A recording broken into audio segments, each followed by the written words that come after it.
Hello students, I am Amit Sivran and I again welcome you all to our YouTube channel Rajbir classes. तो हम कर रहे थे 11th class की political science की NCERT Indian constitution at work का chapter number 3 that is election and representation. इस chapter का ये थर्ड पार्ट है।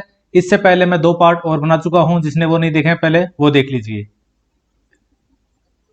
तो इस पार्ट में हम शुरुआत करेंगे हमारी नेक्स्ट सब हेडिंग से, जो कि है रिजर्वेशन ऑफ कॉन्स्टिट्यूएंसीज। हमने पिछले पार्ट में देखा कि जो एफपीटीपी इलेक्शन सिस्टम है, first past to post election system, उसमें वो कैंडिडेट जीतता है जिसको हाईएस्ट वोट मिले हों, है ना। उस पर्टिकुलर कॉन्स्टिट्यूएंसी में हाईएस्ट वोट जिसको भी मिले हैं उसको विजेता बोला जाता है इस एफपीटीपी इलेक्शन सिस्टम के मुताबिक। ये बात अलग है कि उसको मेजोरिटी ऑफ लोगों ने चाहे वोट ना दिया हो। हमने एक एग्जाम्पल भी देखा था कैसे सिर्फ 30% वोट लेके कोई एक कैंडिडेट जीत जाता है, जहां उसको 70% लोगों ने वोट नहीं भी दिया होता। तो ये एक एफपीटीपी सिस्टम की खामी है एक तरह से, खासकर उन छोटे सोशल ग्रुप्स के लिए। ये स्मॉलर सोशल ग्रुप्स के लिए डिसएडवांटेजियस है। क्यों है? क्योंकि हाईएस्ट वोट जिसको मिलेंगे वही जीतेगा। और ऐसा हो सकता है कि उस कॉन्स्टिट्यूएंसी में कोई एक पर्टिकुलर कम्युनिटी मेजोरिटी में हो, तो अगर कम्युनिटी वोटिंग वहां हो गई, कम्युनिटी के लोगों ने अपने कम्युनिटी के कैंडिडेट को वोट देना शुरू कर दिया, तो उसी कम्युनिटी का कैंडिडेट जीतेगा जिस कम्युनिटी की वहां पे मेजोरिटी है। तो जो छोटे सोशल ग्रुप्स है, छोटी कम्युनिटीज है, उनके लिए ये सिस्टम है, ये डिसएडवांटेजियस है। और खासकर तब जबकि हमारी एक हिस्ट्री रही है कास्ट बेस्ड डिस्क्रिमिनेशन की। हमारी कंट्री में शुरू से ही कास्ट बेस्ड डिस्क्रिमिनेशन हुआ है हमारे समाज में। हालांकि ये अभी कम होता जा रहा है क्योंकि सोसाइटी भी प्रोग्रेसिव हो गई है और लॉज भी थोड़े स्ट्रिक्ट आ गए हैं। पर आप अपने पिताजी से, अपने दादाजी से, उन लोगों से, बड़े बुजुर्गों से पूछोगे तो वो बताएंगे कि हमारी जो सोसाइटी है उसकी हिस्ट्री रही है कास्ट बेस्ड डिस्क्रिमिनेशन की। और जहां पे अगर कास्ट बेस्ड डिस्क्रिमिनेशन हो रहा हो, वहां पे छोटे सोशल ग्रुप्स के लिए कुछ ऐसा डिसएडवांटेजियस इलेक्शन सिस्टम बन जाए तो उनके लिए प्रॉब्लम खड़ी हो जाती है। अब जो ये इश्यू है, इस पे हमारी इंडिपेंडेंस से पहले भी बहुत सारी डिबेट्स हुई थी। इसीलिए ब्रिटिश गवर्नमेंट ने एक सिस्टम इंट्रोड्यूस किया था, वो था सेपरेट इलेक्टोरेट्स का सिस्टम। बहुत इंपॉर्टेंट, आपने हिस्ट्री में भी पढ़ा होगा। जैसे फॉर एग्जांपल 1909 का जो एक्ट आया था, उसमें मुस्लिम्स के लिए सेपरेट इलेक्टोरेट सिस्टम लागू कर दिया था ब्रिटिश गवर्नमेंट ने। सेपरेट इलेक्टोरेट सिस्टम क्या है? इसमें एक कॉन्स्टिट्यूएंसी में एक पर्टिकुलर कम्युनिटी का ही कैंडिडेट खड़ा हो सकता है इलेक्शन में, और उस पर्टिकुलर कम्युनिटी के ही लोग वहां पे वोटिंग करेंगे। फॉर एग्जांपल आज के दिन में अगर आपको समझाऊं तो समझ लो कि भिवानी एक कॉन्स्टिट्यूएंसी है, ठीक है। तो भिवानी में अगर कह दिया जाए कि भिवानी में मुस्लिम्स के लिए सेपरेट इलेक्टोरेट बनाया जा रहा है, इसका मतलब क्या होगा कि भिवानी से जब भी इलेक्शंस होंगे तो कैंडिडेट सिर्फ मुस्लिम ही खड़े होंगे, किसी भी पार्टी के हों, चाहे बीजेपी के हों, चाहे कांग्रेस के हों, या किसी भी पार्टी के हों, कैंडिडेट सिर्फ मुस्लिम्स खड़े होंगे। इसके ऊपर भी एक क्लॉज है कि जो वोट करने वाले हैं वो भी सिर्फ मुस्लिम ही वोट करेंगे, यानी बाकी सारी पॉपुलेशन को वोट करने का राइट भी नहीं है वहां पे। इसको बोलते थे separate electorate. In that for electing a representative from a particular community only those voters would be eligible who belong to that community. सिर्फ वही वोटर्स एलिजिबल होंगे जो उस कम्युनिटी के हैं। अब आपको समझ में आ रहा है कि ये सेपरेट इलेक्टोरेट कितना बुरा था। ये सेपरेट इलेक्टोरेट 1909 में मुस्लिम्स के लिए लागू किया गया था, 1919 में सिख्स के लिए और क्रिश्चियंस के लिए भी लागू कर दिया गया। ऐसे ही 1935 में इस सेपरेट इलेक्टोरेट को डिप्रेस्ड क्लासेस यानी शेड्यूल्ड क्लासेस के लिए भी इंट्रोड्यूस कर दिया गया, वुमेन के लिए भी इंट्रोड्यूस कर दिया गया और लेबर्स के लिए भी इंट्रोड्यूस कर दिया गया। यानी अगर किसी कॉन्स्टिट्यूएंसी में सेपरेट इलेक्टोरेट अगर वुमेन को दिया गया है तो वहां पे इलेक्शन सिर्फ वुमेन ही लड़ेंगी और वोटिंग भी सिर्फ वुमेन ही करेंगी। अंग्रेजों ने ऐसा क्यों किया था? अंग्रेजों ने ऐसा इसलिए किया था ताकि हमारे समाज को डिवाइड किया जा सके। मुस्लिम्स को पहले अलग किया, ठीक है, क्योंकि स्वतंत्रता आंदोलन तेज हो रहा था। उसके बाद सिख्स को अलग करने की कोशिश की, क्रिश्चियंस को अलग करने की कोशिश की, और उसके बाद जब हिंदू कम्युनिटी अकेली बची तो इसमें भी डिप्रेस्ड क्लासेस के लिए सेपरेट इलेक्टोरेट कर दिया, वुमेन के लिए अलग सेपरेट इलेक्टोरेट दे दिया, यहाँ तक कि लेबर्स के लिए भी एक सेपरेट इलेक्टोरेट दे दिया गया कि वहां पे लेबर्स ही चुनाव लड़ेंगे और लेबर्स ही वहां पे वोट करेंगे। तो हमारी कॉन्स्टिट्यूएंट असेंबली जो हमारा कॉन्स्टिट्यूशन बना रही थी, उसके सभी मेंबर्स ये मान रहे थे कि this will not suit our purposes. आजादी के बाद जब हमारा कॉन्स्टिट्यूशन बना तो हमने ये डिसाइड किया कि सेपरेट इलेक्टोरेट तो हम नहीं रखने वाले, ये तो बहुत बुरा है। आप ठीक है, इलेक्शन के लिए आप किसी के लिए बोल सकते हो कि भाई उसी पर्टिकुलर कम्युनिटी का बंदा इलेक्शन लड़ेगा, पर वोटिंग का राइट आप बाकी पब्लिक का कैसे ले सकते हो? सबको वोटिंग करने का अधिकार होना चाहिए। इसलिए हमने अडॉप्ट किया सिस्टम ऑफ रिजर्व्ड कॉन्स्टिट्यूएंसीज। हमने रिजर्व्ड कॉन्स्टिट्यूएंसीज का सिस्टम इंट्रोड्यूस किया। रिजर्व्ड कॉन्स्टिट्यूएंसीज और सेपरेट इलेक्टोरेट में क्या डिफरेंस है? सेपरेट इलेक्टोरेट आपने समझ लिया। रिजर्व्ड कॉन्स्टिट्यूएंसीज में वो कॉन्स्टिट्यूएंसी एक पर्टिकुलर कम्युनिटी के लिए रिजर्व होगी, ठीक है, एससी के लिए रिजर्व होगी या एसटी के लिए रिजर्व होगी, किसी एक पर्टिकुलर कम्युनिटी के लिए रिजर्व होगी, लेकिन वहां पे वोट सब करेंगे। उस कॉन्स्टिट्यूएंसी में रहने वाले सब लोग, सारे सिटीजन वहां पे वोट करेंगे। In this system, all voters are eligible to vote, but the candidate must belong to only one particular community for which the seat is reserved. But ये रिजर्व कॉन्स्टिट्यूएंसी की जरूरत क्या है? अगर हम देखें तो हमारी कंट्री में एससी की जो परसेंटेज है वो 16.6% लोग एससी है हमारी कंट्री में। एसटी शेड्यूल्ड ट्राइब्स 8.6% हमारी कंट्री में शेड्यूल्ड ट्राइब्स हैं। तो कायदे से तो ये होना चाहिए कि कंट्री में नॉर्मल इलेक्शन हो, कोई रिजर्वेशन सिस्टम ना हो। तो कायदे से ये 8% सीट्स शेड्यूल्ड ट्राइब्स के मेंबर्स को जानी चाहिए और 16% सीट्स एससी मेंबर्स को जानी चाहिए। बट ऐसा नहीं हो पाता, नॉर्मल इलेक्शन में ऐसा नहीं हो पाएगा। क्यों? क्योंकि ये 16% जो है वो एक जगह इकट्ठे नहीं है, वो पूरी कंट्री में फैले हुए हैं। ऐसा ही 8% एसटी जो है वो पूरी कंट्री में फैले हुए हैं, एक कॉन्स्टिट्यूएंसी में नहीं रहते। तो जब ये पूरी कंट्री में फैले हुए हैं तो हर कॉन्स्टिट्यूएंसी में ये बहुत ही ज्यादा माइनॉरिटी बन जाते हैं। तो इनके मेंबर्स का कोई चांस ही नहीं है कि ये इलेक्शन जीत सके। इसलिए इनको रिजर्वेशन दी गई है लोकसभा और स्टेट लेजिस्लेटिव असेंबलीज में। Why? There are certain social groups which may be spread across the country in a particular constituency. Their numbers may not be sufficient to be able to influence the victory of candidates. However, taken across the country, there are significantly sizable group. To ensure their proper representation, a system of reservation becomes necessary. आपको जो मैंने समझाया। अब हमारा constitution Lok Sabha और state legislative assemblies यानी राज्यों की विधानसभाओं, लोकसभा और राज्यों की विधानसभाओं में एससीज और एसटीज के लिए रिजर्वेशन की प्रोविजंस करता है। याद रहे, यहां पे राज्यसभा में कोई रिजर्वेशन नहीं होता, राज्यसभा में रिजर्वेशन नहीं होता। रिजर्वेशन कहां होता है? लोकसभा में होता है और राज्यों की विधानसभाओं में होता है। अब जो ये प्रोविजन है रिजर्वेशन का, ये शुरू में इनिशियली सिर्फ 10 साल के लिए इंट्रोड्यूस किया गया था, क्योंकि हमारी कंट्री का जो हिस्ट्री थी वो रही थी कास्ट बेस्ड डिस्क्रिमिनेशन की हिस्ट्री। तो हमारे कॉन्स्टिट्यूशन मेकर्स ने सोचा था कि 10 साल के लिए इनको रिजर्वेशन देते हैं, 10 साल में कंट्री थोड़ा प्रोग्रेस करेगा, थोड़ी सोसाइटी भी प्रोग्रेस करेगी, तो इनकी कंडीशंस अच्छी हो जाएगी। बट 10 साल के बाद इस चीज को फिर से रिव्यू किया गया और वैसे कॉन्स्टिट्यूशन ने राइट दे दिया था पार्लियामेंट को भी कि 10 साल के बाद पार्लियामेंट डिसाइड कर लेगी अब कि इसको आगे कंटिन्यू करना है कि नहीं करना। तो पार्लियामेंट ने इस चीज को एसेस किया और देखा कि अभी उनकी कंडीशंस ठीक नहीं हुई है, इसलिए 10 साल के लिए फिर इसको एक्सटेंड कर दिया गया और ऐसे 10-10 साल करके आज तक इसको एक्सटेंड किया जा रहा है। कुछ बातें सही है कि उनको सच में आज के दिन में रिप्रेजेंटेशन नहीं मिला हुआ, और कुछ ये चीज पॉलिटिकल बेनिफिट्स के लिए होती है। किसी पॉलिटिकल पार्टी के पास वो विल पावर नहीं है कि इस रिजर्वेशन सिस्टम को हटा दिया जाए। और ये 2020 तक अभी फिलहाल तक एक्सटेंड हो चुका है। कौन डिसीजन करता है? ये पार्लियामेंट डिसाइड करती है कि ये इसको एक्सटेंड करना है कि नहीं करना। अब अगला सवाल यह बनता है कि कितनी सीट्स को रिजर्व किया गया है। नंबर ऑफ सीट्स हैं वो उनकी पॉपुलेशन के शेयर के हिसाब से डिपेंड करती हैं, उनकी पॉपुलेशन के प्रोपोर्शन में है। 543 टोटल सीट्स हैं लोकसभा की इलेक्टेड सीट्स, जिसमें से 84 सीट्स हैं वो एससीज के लिए रिजर्व की गई हैं और 47 सीट्स हैं वो शेड्यूल्ड ट्राइब्स के लिए रिजर्व की गई हैं। ये दोनों बहुत इंपॉर्टेंट आंकड़े हैं, बहुत इंपॉर्टेंट डाटा है, दोनों मेमोराइज कर लो। अब ये कौन डिसाइड करेगा कि कौन सी कॉन्स्टिट्यूएंसी को रिजर्व किया गया है? 543 कॉन्स्टिट्यूएंसीज हैं, इसमें से कौन सी 84 कॉन्स्टिट्यूएंसीज होंगी जिनको रिजर्व किया जाएगा? ये कौन डिसाइड करेगा? ये डिसाइड करेगी एक इंडिपेंडेंट बॉडी जिसका नाम है डीलिमिटेशन कमीशन। कुछ सालों के अंतराल के बाद जब कंट्री की पॉपुलेशन थोड़ी बढ़ जाती है तो एक डीलिमिटेशन कमीशन बनाया जाता है।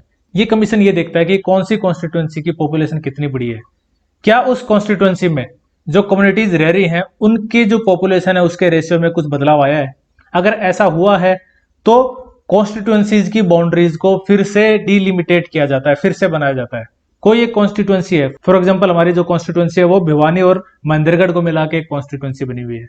अगर 10, 15, 20 साल के बाद इन दोनों डिस्ट्रिक्ट्स में पॉपुलेशन का कुछ बदलाव होता है, तो हो सकता है कि डीलिमिटेशन कमीशन ये कह दे कि भिवानी की अब से अलग कॉन्स्टिट्यूंसी होगी, महेंद्रगढ़ की अलग कॉन्स्टिट्यूंसी होगी, या फिर ये कह दे कि भिवानी की कॉन्स्टिट्यूंसी में हांसी मिलाया जाएगा और महेंद्रगढ़ की कॉन्स्टिट्यूंसी अलग बनेगी जिसमें रेवाड़ी को मिलाया जाएगा। तो कॉन्स्टिट्यूंसीज की जो बाउंड्रीज है उसमें फेरबदल कर सकता है ये डीलिमिटेशन कमीशन। वो कब करता है? जब कंट्री की पॉपुलेशन में कुछ बदलाव आता है, कॉन्स्टिट्यूंसीज की पॉपुलेशन में कुछ बदलाव आता है। और इसी प्रकार से अगर कुछ रिजर्व्ड कॉन्स्टिट्यूंसीज हैं, उनकी जो पॉपुलेशन है उस पर्टिकुलर कम्युनिटी की, वो उसमें कुछ बदलाव आ जाता है, तो हो सकता है कि वो कॉन्स्टिट्यूंसी रिजर्व ना रहे, किसी और कॉन्स्टिट्यूंसी को रिजर्वेशन मिल जाए। तो ये डिसाइड भी कौन करेगा? डीलिमिटेशन कमीशन करता है। अब इसको अपॉइंट कौन करता है? इसको अपॉइंट करता है हमारे देश के राष्ट्रपति। और ये जो डीलिमिटेशन कमीशन है वो इलेक्शन कमीशन ऑफ इंडिया के कोलैबोरेशन में काम करता है, इसके साथ काम करता है। It is appointed for the purpose of drawing up the boundaries of constituencies. Constituencies के बाउंड्रीज को ड्रॉ करने के लिए इसको अपॉइंट किया जाता है। एक Kota of reserved constituencies is fixed in A state depending upon the proportion of SC and ST in that state. SC ST population जो है उसके प्रोपोर्शन में ही उस स्टेट को रिजर्वेशन का कोटा मिलता है। Those constituencies that have the highest proportion of scheduled tribe population are reserved for scheduled tribes। वो कॉन्स्टिट्यूंसी जिसमें शेड्यूल्ड ट्राइब पॉपुलेशन का प्रोपोर्शन ज्यादा है, उस कॉन्स्टिट्यूंसी को शेड्यूल्ड ट्राइब के लिए रिजर्व कर दिया जाएगा। अब मान लिया कोई एक स्टेट ले लेते हैं, मान लो हरियाणा को ही ले लेते हैं एग्जाम्पल के लिए। तो हरियाणा में जो स्टेट लेजिस्लेटिव असेंबली है उसके मेंबर्स हैं 90, यानी 90 कॉन्स्टिट्यूंसीज में डिवाइड किया गया है हरियाणा को। इन 90 कॉन्स्टिट्यूंसीज में कितनी सीट्स SC या ST को मिलेंगी ये डिपेंड करेगा उनकी पॉपुलेशन पे। हरियाणा में उनकी पॉपुलेशन का प्रोपोर्शन क्या है, इस पे डिपेंड करेगा कि उनको कितनी सीट्स मिलेगी और कौन सी सीट मिलेगी। मान लो इनको मिल गई 17 सीट, तो 17 सीट में से कौन कौन सी 17 सीट होंगी? वो 17 सीट होंगी जहां पर इनकी पॉपुलेशन ज्यादा होगी। जिस भी कॉन्स्टिट्यूंसी में इनकी पॉपुलेशन का प्रोपोर्शन ज्यादा होगा वो कॉन्स्टिट्यूंसी रिजर्व कर दी जाएगी। और कितनी रिजर्व की जाएंगी? 17 रिजर्व की जाएंगी। और SC का अगर केस देखें तो SC के केस में डीलिमिटेशन कमीशन जो है वो दो चीजें देखता है। पहला देखता है कि जहां पे भी जिस भी कॉन्स्टिट्यूंसी में हायर प्रोपोर्शन होगा उस कॉन्स्टिट्यूंसी को पिक किया जाएगा रिजर्वेशन के लिए। और दूसरा इसके साथ ही it also spreads these constituencies in different regions of the state. उन कॉन्स्टिट्यूंसीज को स्टेट में एक ही जगह नहीं रखा जाता, वो सारी कॉन्स्टिट्यूंसीज एक साथ नहीं होती, वो सारी पूरे स्टेट में अलग अलग जगह स्प्रेड की जाती है। फिलहाल अगर हम बात करें शेड्यूल्ड ट्राइब्स की, तो हरियाणा में कोई भी कॉन्स्टिट्यूंसी शेड्यूल्ड ट्राइब के लिए रिजर्व नहीं है, क्योंकि हरियाणा में शेड्यूल्ड ट्राइब की पॉपुलेशन नहीं है। बट शेड्यूल्ड कास्ट की रिजर्वेशन हरियाणा में दी गई है। शेड्यूल्ड कास्ट की रिजर्वेशन कैसे दी जाती है? कॉन्स्टिट्यूंसीज देखी जाती है कि कौन सी कॉन्स्टिट्यूंसी में शेड्यूल्ड कास्ट की पॉपुलेशन ज्यादा है। दूसरा, इन कॉन्स्टिट्यूंसीज को स्टेट्स के अलग अलग रीजन्स में डिस्ट्रीब्यूट किया गया है। इनको सबको देखोगे तो मैप में ये सब इकट्ठा नहीं मिलेगी, पूरे स्टेट में स्प्रेड आउट मिलेंगी। ऐसा क्यों है? क्योंकि जो शेड्यूल्ड कास्ट पॉपुलेशन है वो कंट्री में स्प्रेड आउट है, एक जगह पे इकट्ठी नहीं है। बुक में कंट्री का एग्जांपल दिया गया, मैं आपको हरियाणा का एग्जांपल बता रहा था। इसी को अगर लार्ज स्केल पे देखोगे तो कंट्री का एग्जांपल देख लो इसमें आप, ठीक है। These reserved constituencies can be rotated each time the delimitation exercise is undertaken. तो जब भी डीलिमिटेशन एक्सरसाइज होगी, यानी कॉन्स्टिट्यूएंसीज की बाउंड्रीज में फेरबदल किया जाएगा, तब इन रिजर्व्ड कॉन्स्टिट्यूएंसीज को भी रोटेट किया जाएगा। कभी इस कॉन्स्टिट्यूएंसी को रिजर्वेशन दे दिया जाएगा, कभी दूसरी कॉन्स्टिट्यूएंसी को रिजर्वेशन दे दिया जाएगा। अब कुछ और डिसएडवांटेजेस ग्रुप्स हैं, वो भी कहते हैं कि हमें भी रिजर्वेशन मिलना चाहिए, पर कॉन्स्टिट्यूशन ने ऐसा किसी दूसरे डिसएडवांटेजेस ग्रुप के लिए ये रिजर्वेशन सिस्टम अब तक लागू नहीं किया है। फॉर एग्जांपल ले लेते हैं हम वुमेन का। तो जो वुमेन रिप्रेजेंटेशन है लोकसभा और स्टेट लेजिस्लेटिव असेंबलीज में, ये बहुत कम है। बहुत कम सीट्स पे वुमेन जीत के आती हैं एज एन MLA और एन MP। इसलिए डिमांड की गई है वुमेन के लिए कि उनको 1/3 जो सीट्स हैं उनके लिए रिजर्व की जाए। लोकसभा में जितनी सीट्स हैं उनमें से 1/3 पे वुमेन को रिजर्वेशन दिया जाए। ऐसी डिमांड बार बार उठती आई है। हमने ये भी देखा है कि जो rural and urban local bodies हैं, यानी हमारी जो ग्राम पंचायत हैं, जो हमारी म्युनिसिपैलिटीज हैं, इनमें जब भी इलेक्शन होते हैं तो इनमें वुमेन को रिजर्वेशन दिया गया है। 1992 में 73rd अमेंडमेंट एक्ट आया था। कॉन्स्टिट्यूशन में 73वां संशोधन हुआ था 1992 में। इस संशोधन के द्वारा यह प्रावधान किया गया कि जो रूरल बॉडीज हैं, जो अर्बन लोकल बॉडीज हैं, इनमें वुमेन के लिए रिजर्वेशन दिया जाए। और अगर लोकसभा और विधानसभा में भी ऐसा रिजर्वेशन हमें देना है तो उसके लिए कॉन्स्टिट्यूशन में भी अमेंड करना होगा। और ऐसे अमेंडमेंट के लिए कई बार प्रपोजल आया है पार्लियामेंट में, बट अब तक ये प्रपोजल पास नहीं हुआ है। तो वुमेन के लिए ऐसी कोई रिजर्वेशन नहीं है। फिलहाल लोकसभा और राज्यों के विधानसभाओं में यानी स्टेट लेजिस्लेटिव असेंबलीज में एससीज और एसटीज के लिए रिजर्वेशन है, ना वुमेन के लिए रिजर्वेशन है, ना ही रिलीजन बेस्ड पे कोई रिजर्वेशन है। कोई रिलीजन के बेस्ड पे भी ऐसा रिजर्वेशन नहीं है कि इस रिलीजन की पॉपुलेशन कम है तो ये जो सीट्स हैं ये इस रिलीजन के लिए रिजर्व होंगी।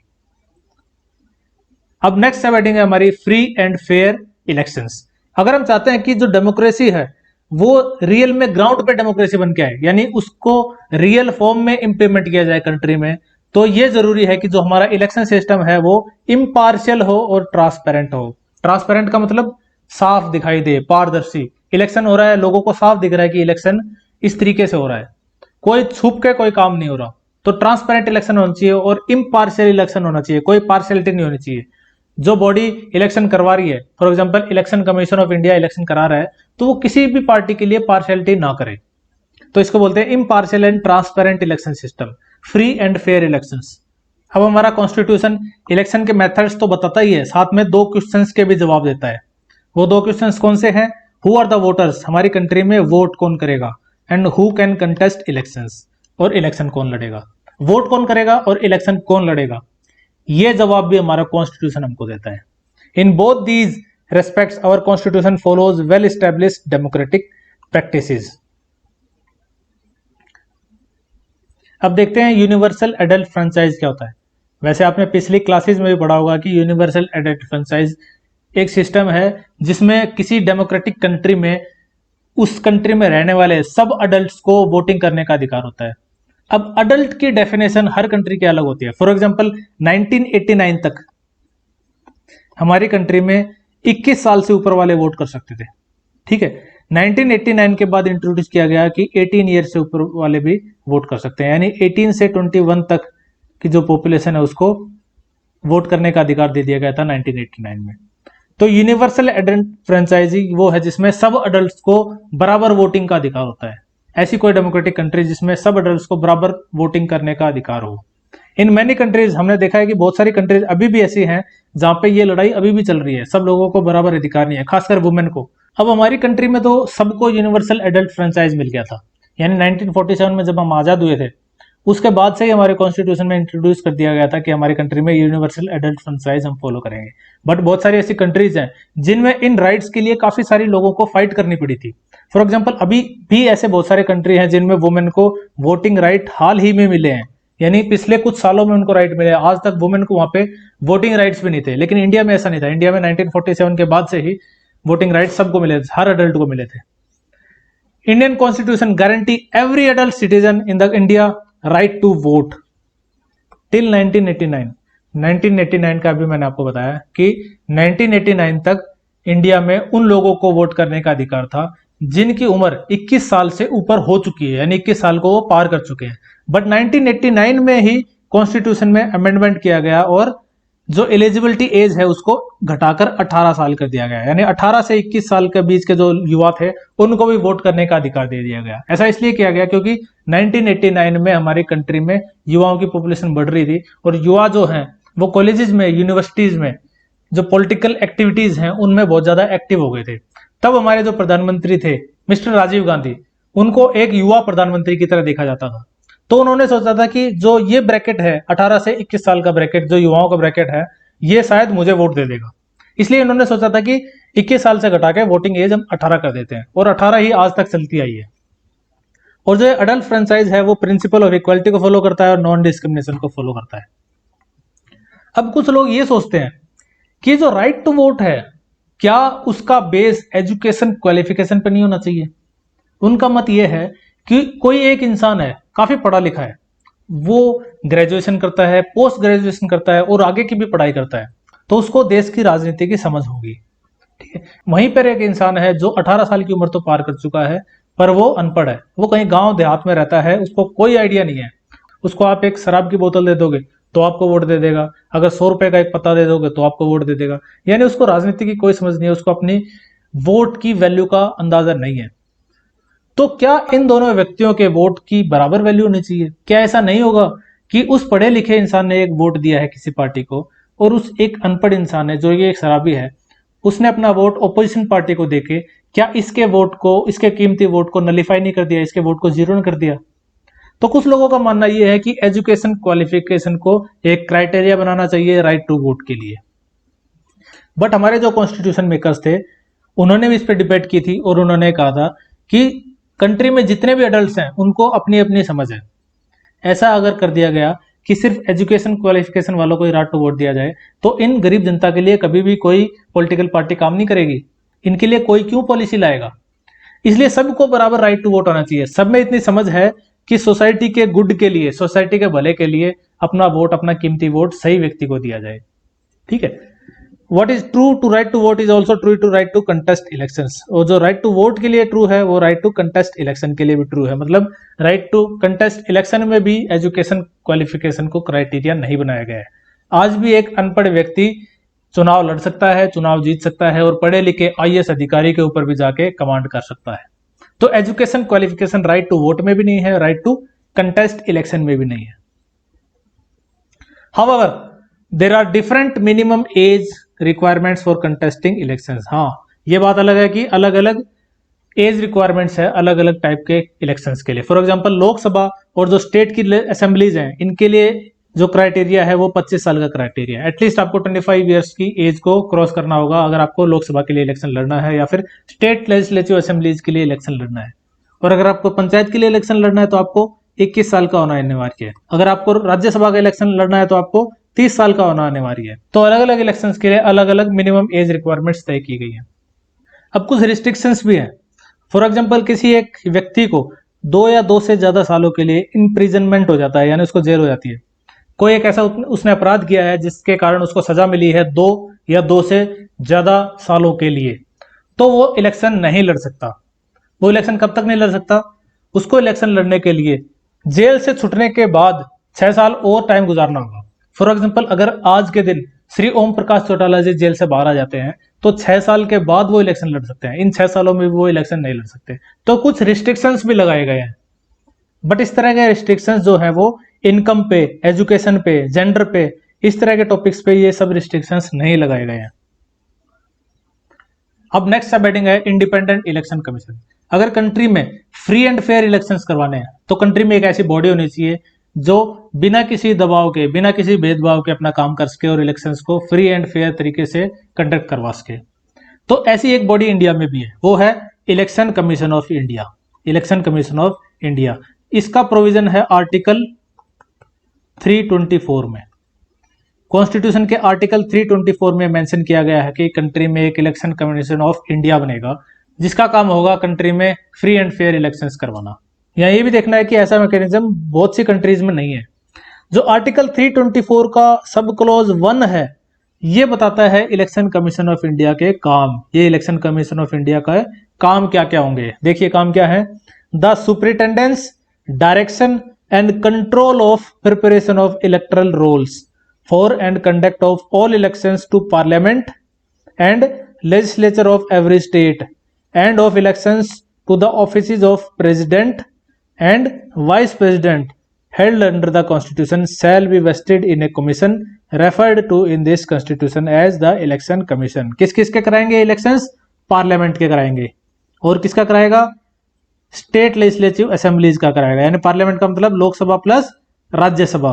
स्टेट लेजिस्लेटिव असेंबली का भी यही इलेक्शन करवाएगा, प्रेसिडेंट का भी यही करवाएगा, और वाइस प्रेसिडेंट का भी यही बॉडी इलेक्शन करवाएगी। यानी लोकसभा के इलेक्शंस, राज्यसभा के इलेक्शन, स्टेट लेजिस्लेटिव असेंबलीज के इलेक्शंस, प्रेसिडेंट के इलेक्शन, वाइस प्रेसिडेंट के इलेक्शन, ये सब इलेक्शंस कौन कंडक्ट करवाएगा? Election commission of India. यहाँ पे ध्यान देने वाली बात है कि एक इलेक्शन छूट गया, पंचायत के इलेक्शंस। पंचायत के elections election commission of India नहीं करवाता। वो कौन कंडक्ट करवाता है? उस स्टेट का एक पर्टिकुलर इलेक्शन कमीशन और बनता है, वो पंचायत के इलेक्शन करवाता है। हरियाणा का एक इलेक्शन कमीशन बनेगा अलग से, जो हरियाणा की पंचायत के इलेक्शन करवाएगा। पंजाब का इलेक्शन कमीशन बनेगा, वो पंजाब की पंचायत का इलेक्शन करवाएगा। राजस्थान का इलेक्शन कमीशन बनेगा, वो राजस्थान के पंचायत का इलेक्शन करवाएगा। अब जो इलेक्शन कमीशन ऑफ इंडिया है, ये एक सिंगल मेंबर बॉडी भी हो सकता है और मल्टी मेंबर बॉडी भी हो सकता है। सिंगल मेंबर बॉडी का मतलब इलेक्शन कमीशन ऑफ इंडिया में सिर्फ एक ही इलेक्शन कमिश्नर होगा। मल्टी मेंबर बॉडी का मतलब अकेला नहीं होगा, इसके साथ 1, 2, 3 और लोग भी होंगे। 1989 तक जो इलेक्शन कमीशन था वो सिंगल मेंबर बॉडी था। इलेक्शन कमीशन ऑफ इंडिया में सिर्फ एक ही मेंबर होता था। लेकिन 1989 के इलेक्शन से जस्ट पहले 1989 में हमने देखा क्या हुआ था कि जो मिनिमम एज क्राइटेरिया था वोटिंग का, वो 21 साल से घटाकर 18 साल कर दिया गया था। यानी एक बहुत बड़ी पॉपुलेशन थी जो फर्स्ट टाइम वोट करने जा रही थी, यानी कंट्री में बहुत ज्यादा वोटिंग होने वाली थी। तो तब की गवर्नमेंट को लगा कि अकेला बंदा इतना हैंडल नहीं कर पाएगा, इसलिए इसको 2 मेंबर और दिए जाए। तो 1989 से इलेक्शन से जस्ट पहले 2 इलेक्शन कमिश्नर्स को और अपॉइंट किया गया और ये बॉडी बन गई मल्टी मेंबर बॉडी, यानी 2 मेंबर और बन गए। एक था चीफ इलेक्शन कमिश्नर, सीईसी बोलते हैं, और 2 कौन बन गए? दोनों बन गए इलेक्शन कमिश्नर्स। यानी अब इलेक्शन कमीशन ऑफ इंडिया एक मल्टी मेंबर बॉडी बन गई, जिसमें एक चीफ इलेक्शन कमिश्नर होगा और 2 इलेक्शन कमिश्नर्स होंगे। लेकिन जैसे ये इलेक्शन हुए, इस कमीशन को वापस सिंगल मेंबर स्टेटस दे दिया गया। इन दोनों जो इलेक्शन कमिश्नर थे, इन दोनों को वापस हटा दिया गया। लेकिन 1993 में फिर से 2 इलेक्शन कमिश्नर्स को अपॉइंट किया गया और कमीशन को मल्टी मेंबर स्टेटस दे दिया गया, और आज तक ये कमीशन मल्टी मेंबर कमीशन है। जब बीच में 2 इलेक्शन कमिश्नर्स लाए गए थे और बाद में उनको हटा दिया गया था, तब ये डिबेट शुरू हुई कि क्या इलेक्शन कमीशन ऑफ इंडिया में एक ही मेंबर होना चाहिए। अगर वो एक ही मेंबर होगा तो उसके पास अकेले के पास अथॉरिटी होगी। तो लोगों को लगा कि वो किसी एक पॉलिटिकल पार्टी के साथ पार्शलिटी कर सकता है, अकेला अगर होगा तो, अकेला अगर वो डिसाइड करने वाला होगा तो। क्योंकि उसको अपॉइंट कौन करता है? उसको अपॉइंट करता है प्रेसिडेंट ऑफ इंडिया। किसकी एडवाइस पे? कैबिनेट के एडवाइस पे। यानी कैबिनेट यानी मिनिस्टर्स जिसका भी नाम प्रपोज करेंगे प्रेसिडेंट को, उसको अपॉइंट करना होगा। President is bound to follow the advice of cabinet. तो वो इलेक्शन कमिश्नर हो सकता है कि उस पॉलिटिकल पार्टी को फेवर कर दे जिसने उसको अपॉइंट करवाया है।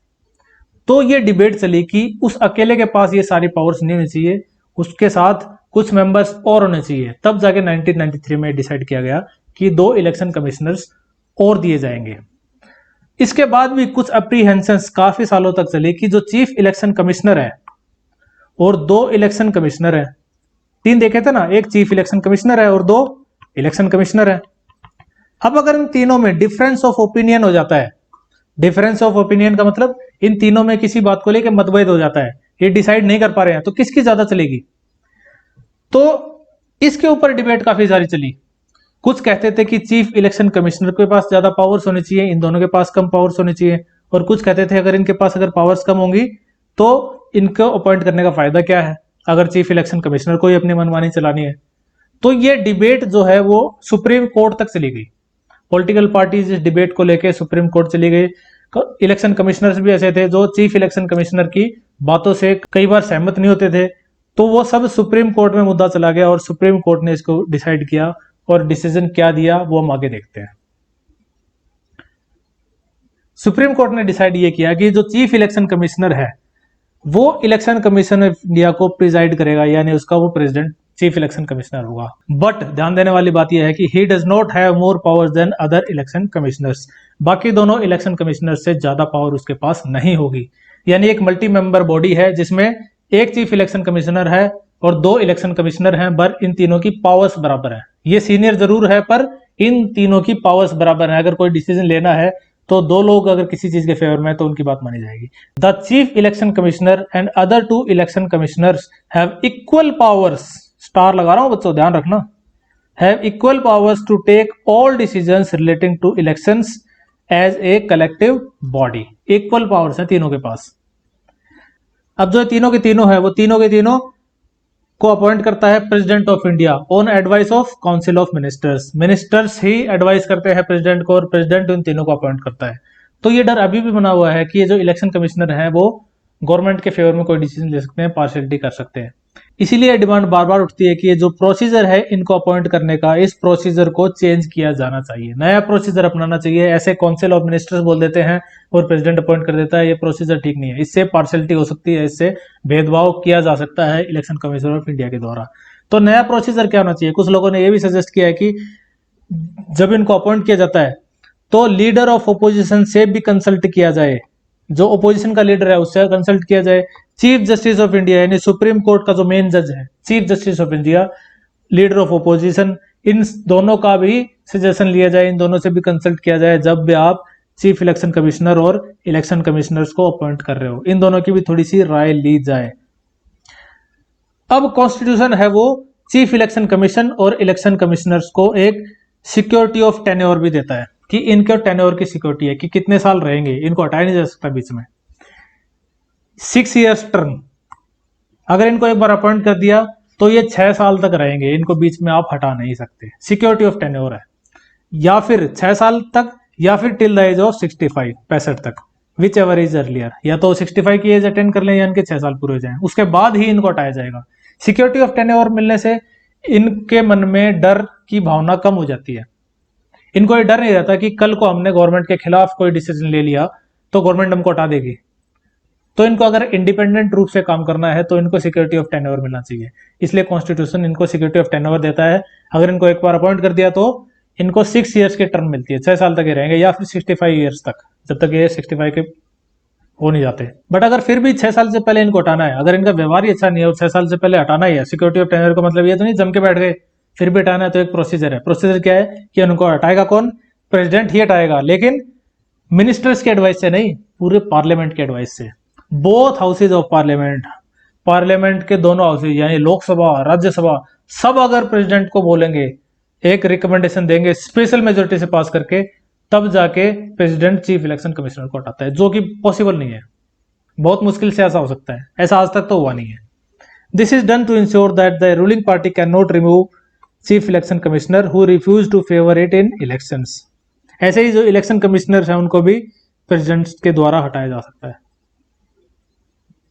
अब देख लेते हैं functions of election commission of India. Election commission of India के काम क्या क्या हैं? पहला काम क्या है? It supervises the preparation of up to date voters list.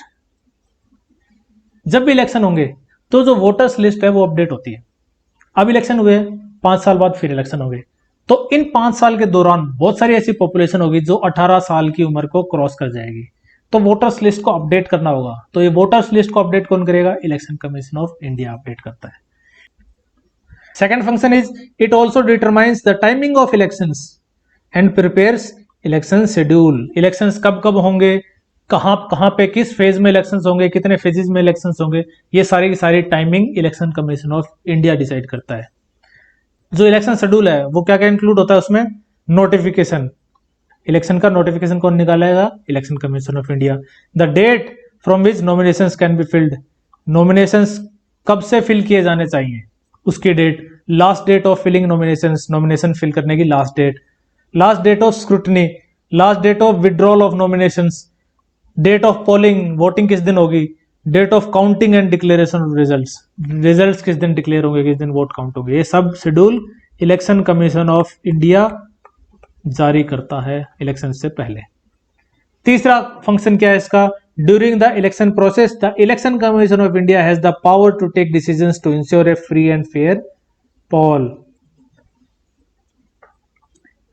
तीसरा फंक्शन, दो फंक्शन क्या देखे? एक तो इलेक्शन से पहले का वोटर्स लिस्ट तैयारी करनी, इलेक्शन से पहले होगी। दूसरा क्या था? शेड्यूल जारी करना, इलेक्शन से जस्ट पहले शेड्यूल जारी करेगा। तीसरा, इलेक्शन वाले दिन इलेक्शन कमीशन ऑफ इंडिया के पास पूरी पावर है कि फ्री एंड फेयर रूप से पोलिंग हो रही है, इलेक्शन वाले दिन की बात भी हो रही है। ठीक है, 3 पावर्स हमने देख ली। It can postpone and cancel the election, postpone भी कर सकता है, कैंसिल भी कर सकता है, in the entire country or a constituency on the ground that the atmosphere is vitiated and a free and fair election is may not possible. अगर कहीं ऐसा लगता है कि वहां का एटमॉस्फेयर ठीक नहीं हो रहा, एटमॉस्फेयर का मतलब सर्दी और गर्मी बरसात नहीं, एटमॉस्फेयर का मतलब सोशल एटमॉस्फेयर, पॉलिटिकल एटमॉस्फेयर, अगर वहां पे दंगे हो रहे हैं, वहां पे बूथ कैप्चरिंग हो रहे हैं, बूथ रिगिंग हो रहे हैं, इलेक्शन कमीशन ऑफ इंडिया को ये लग रहा है कि free and fair elections possible नहीं है यहाँ पे फिलहाल, तो वहां पे उस कॉन्स्टिट्यूएंसी में, उस पर्टिकुलर कॉन्स्टिट्यूएंसी में या फिर पूरे कंट्री में इलेक्शन को पोस्टपोन किया जा सकता है और कैंसिल भी किया जा सकता है।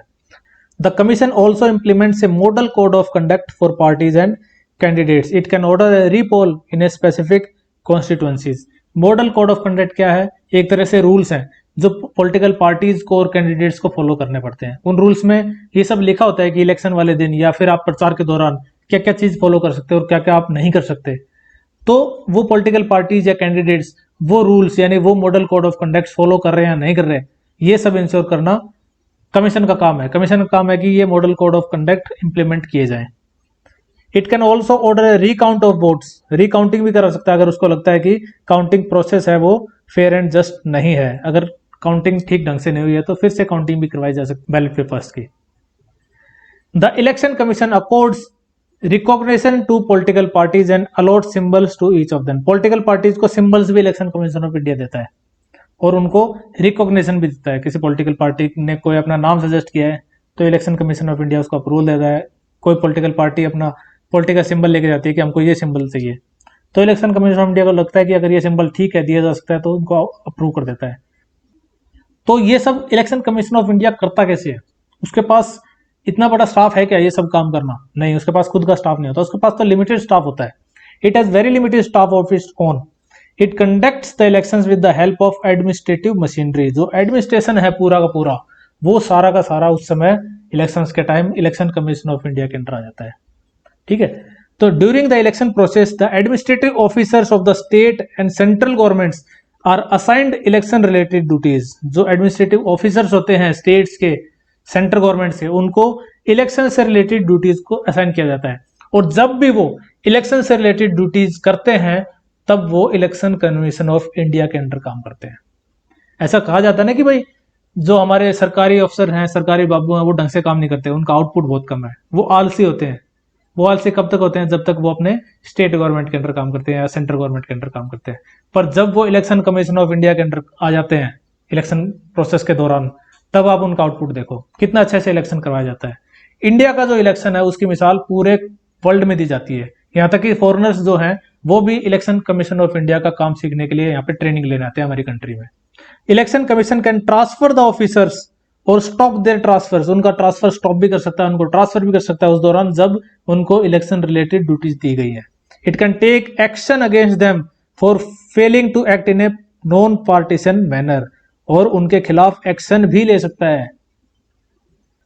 ओवर द ईयर्स हमने देखा है कि जो इलेक्शन कमीशन ऑफ इंडिया है वो एक प्योरली इंडिपेंडेंट अथॉरिटी बनके एमर्ज हुआ है। इंडिया में कुछ ही ऐसी बॉडीज हैं जो कि इंडिपेंडेंट रूप से अपना काम करती हैं, जो बिना दबाव के अपना काम करती है। उनमें से इलेक्शन कमीशन ऑफ इंडिया है। It acted in an impartial and unbiased manner in order to protect the sanctity of electoral process. जो इलेक्टरल प्रोसेस की सैंक्टिटी है, उसकी जो आत्मा है, उसको प्रोटेक्ट करने के लिए इलेक्शन कमीशन ऑफ इंडिया का बहुत बड़ा योगदान है। इसने सारे इलेक्शंस जो आज तक हैं वो इम्पार्शियल रूप से करवाए हैं, अनबाइज्ड मैनर में कंडक्ट करवाए हैं। The record of election commission also shows that every improvement in the functioning of institutions does not require legal or constitutional change। अब जो इलेक्शन कमीशन ऑफ इंडिया का रिकॉर्ड है वो ये दिखाता है कि अगर हमें इंस्टीट्यूशंस की फंक्शनिंग को ठीक करना है तो जरूरी नहीं है कि लीगल और कॉन्स्टिट्यूशनल चेंज लाए जाएं, कि लॉज बनाए जाएं, कॉन्स्टिट्यूशन में चेंज किए जाएं, तभी हमारे इंस्टीट्यूशंस हैं, जो एडमिनिस्ट्रेशन मशीनरी है वो अच्छे से काम करेगी, तब उसमें जाके एफिशिएंसी आएगी। ऐसा जरूरी नहीं है। ये साबित कर दिया है इलेक्शन कमीशन ऑफ इंडिया के रिकॉर्ड ने। बिल्कुल थोड़े से इनके लिए लॉज हैं पर इतने ज्यादा एफिशिएंसी के साथ काम करते हैं। खुद भी बहुत ज्यादा एफिशिएंट है और जो एडमिनिस्ट्रेटिव मशीनरी जो इसके अंडर आ जाती है इलेक्शन कमीशन के दौरान, उसको भी एफिशिएंट बना देती है। तो इसका रिकॉर्ड बहुत अच्छा है।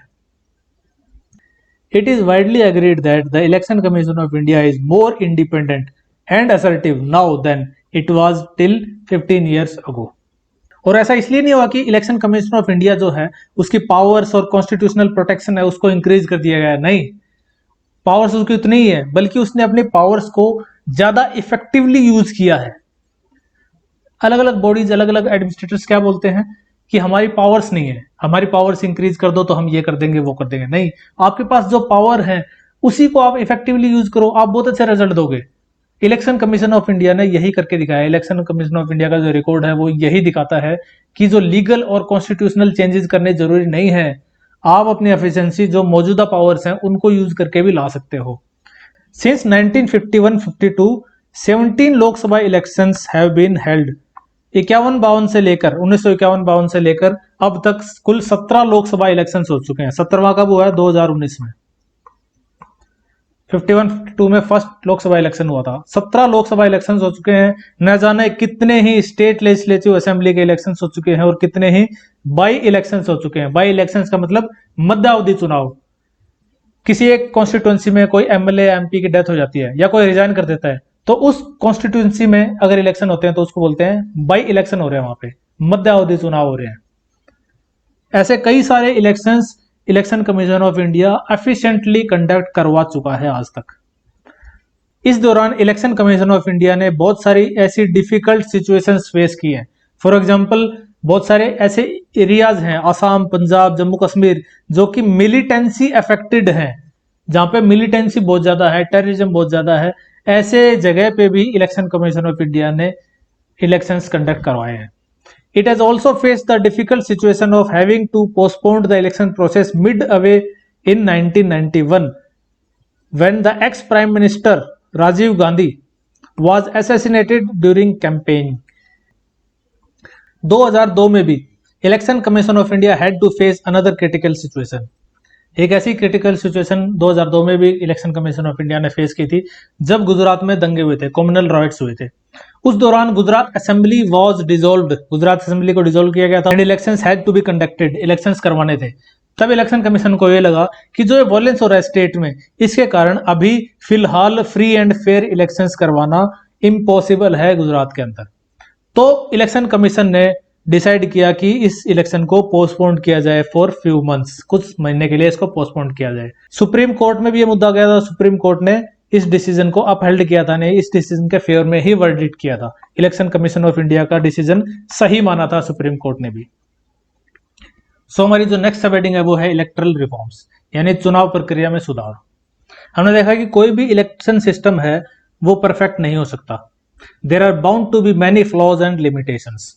सो जो भी एक डेमोक्रेटिक सोसाइटी है उसका एक फर्ज बनता है कि ऐसे मैकेनिज्म्स को सर्च किया जाए जिससे फ्री एंड फेयर इलेक्शंस कराए जाएं to the maximum free and fair जितने इलेक्शंस कराए जा सकते हैं उतने करवाए जाएं।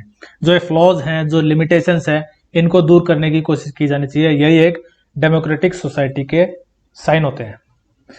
With the acceptance of adult suffrage, freedom to contest elections and establishment of an independent election commission, India has tried to make its election process free and fair. इन तरीकों से इंडिया ने कोशिश की है कि हमारा जो इलेक्शन प्रोसेस है वो फ्री एंड फेयर काम करे। However, the experience of past 66 years has suggested us that we should reform our election system. कुछ सजेशंस क्या क्या है उसमें, पहले कुछ सजेशंस देख लेते हैं। पहला सजेशन ये है कि जो हमारा इलेक्शन सिस्टम है उसको हम FPTP यानी फर्स्ट पास टू पोस्ट से चेंज करके प्रोपोर्शनल रिप्रेजेंटेशन सिस्टम का कोई वेरिएंट इंट्रोड्यूस करें। इससे क्या होगा? इससे ये होगा कि जो पार्टीज हैं उनको सीट्स उनके वोट्स के प्रोपोर्शन में मिलेंगे। हमने FPTP में क्या देखा था कि वोट्स तो ज्यादा मिल रहे हैं किसी पार्टी को लेकिन सीट्स कम मिल रही है। कोई पार्टी ऐसी है कि जिसको वोट्स कम मिल रहे हैं पर सीट्स ज्यादा मिल जा रही है। तो इस कमी को दूर करने के लिए हमें प्रोपोर्शनल रिप्रेजेंटेशन सिस्टम का कोई वेरिएंट पे शिफ्ट करना होगा। दूसरा सजेशन ये है कि there should be some special provision to ensure that at least 1/3 women are elected to parliament and assemblies। 1/3 women को पार्लियामेंट और स्टेट लेजिस्लेटिव असेंबलीज में रिजर्वेशन मिलना चाहिए, कोई ऐसा प्रोविजन बनाया जाना चाहिए। there should be stricter provisions to control the role of money in election process। Election process में जो मनी का रोल है, पैसों का रोल है, उसको कम करने के लिए कुछ ऐसे स्ट्रिक्ट प्रोविजंस बनाए जाने चाहिए। Next is candidates with any criminal case should be barred from contesting elections even if their appeal is pending before a court।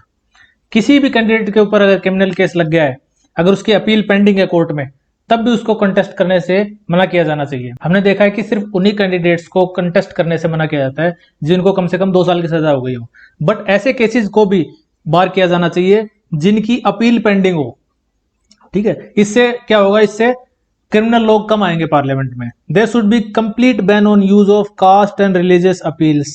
Cast base पे और रिलीजन बेस पे अपील करते हैं कैंपेन के दौरान, कि हमको भाई इस रिलीजन के लोग वोट दो, मैं इस रिलीजन का बंदा हूं, या फिर मैं इस कास्ट से हूं, मुझे इस कास्ट के लोग वोट दो, इस तरह की अपील जो करता है उस पर कंप्लीट बैन होना चाहिए, क्योंकि इससे जो वोटिंग होती है ना वो कम्युनल वोटिंग होती है, वो रियल में डेमोक्रेटिक वोटिंग नहीं होती। Next is there should be a law to regulate the functioning of political parties and to ensure that they function in transparent and democratic manner. जो पॉलिटिकल पार्टीज की functioning है इसको भी regulate करने के लिए लॉ इंट्रोड्यूस किया जाना चाहिए। These are but a few suggestions. There is no consensus about these suggestions. Even if there was a consensus, there are limits to what the laws and formal provisions can do. ये सिर्फ suggestions हैं और इन suggestions के ऊपर भी consensus नहीं बना हुआ, यानी सब लोग रजामंद नहीं है। फॉर एग्जांपल मैं आपको बताऊं कि हमने थोड़ी देर पहले एक सजेशन देखा था जिसमें कहा था कि उन कैंडिडेट्स को इलेक्शन लड़ने से रोका जाना चाहिए जिनके ऊपर क्रिमिनल केसेज हैं और जिनकी अपील पेंडिंग है कोर्ट्स में। तो इसके ओपोजिशन में कुछ लोग बोलते हैं, कुछ कहते हैं कि जबरदस्ती ऐसा भी हो सकता है किसी को फंसाया जा रहा हो, कोर्ट ने वर्डिक्ट नहीं दिया है, कोर्ट ने सजा नहीं सुनाई है ना। तो कोर्ट ने अगर सजा नहीं सुनाई है तब तक वो क्रिमिनल कैसे हो सकता है, सिर्फ वो अक्यूज्ड है। हो सकता है कि उसके ऊपर चार्जेस फैब्रिकेट किए गए हों, उसको जबरदस्ती फंसाया गया हो ताकि वो इलेक्शन ना लड़ पाए, तो ये प्रोविजन भी इंट्रोड्यूस कर दिया तो डेमोक्रेसी के लिए अच्छा नहीं है। तो ये जो सजेशंस हैं ये अलग अलग व्यू पॉइंट्स का सजेशंस है, इन पे भी अभी तक कंसेंसस नहीं बना है, तो ये सजेशंस अभी भी पेंडिंग है। So this is the end of our chapter. इस वीडियो के साथ, इस पार्ट के साथ इस चैप्टर को खत्म करते हैं हम। तो हम पॉलिटिकल साइंस के 3 चैप्टर्स कंप्लीट कर चुके हैं। इन तीनों चैप्टर्स को आप रिवाइज करो। फर्स्ट चैप्टर की 2 वीडियोज थी, सेकंड और थर्ड चैप्टर की 3 वीडियोज हैं, तो टोटल अब तक 7 वीडियो मैं बना चुका हूं पॉलिटिकल साइंस की 11th क्लास के लिए। तो नेक्स्ट वीडियो में हम स्टार्ट करेंगे चैप्टर नंबर 4, और तब तक आप रिवाइज कीजिए, नोट्स बनाते रहिए, और अगर आपने इस चैनल को सब्सक्राइब नहीं किया है तो चैनल को सब्सक्राइब कीजिए। अगर आपको ये लेक्चर पसंद आया तो वीडियो को लाइक कीजिए, दोस्तों के साथ शेयर कीजिए, व्हाट्सएप पे, फेसबुक पे, ट्विटर पे, जहां भी आप शेयर कर सकते हैं वहां शेयर कीजिए। So keep studying, stay happy, stay safe, thank you.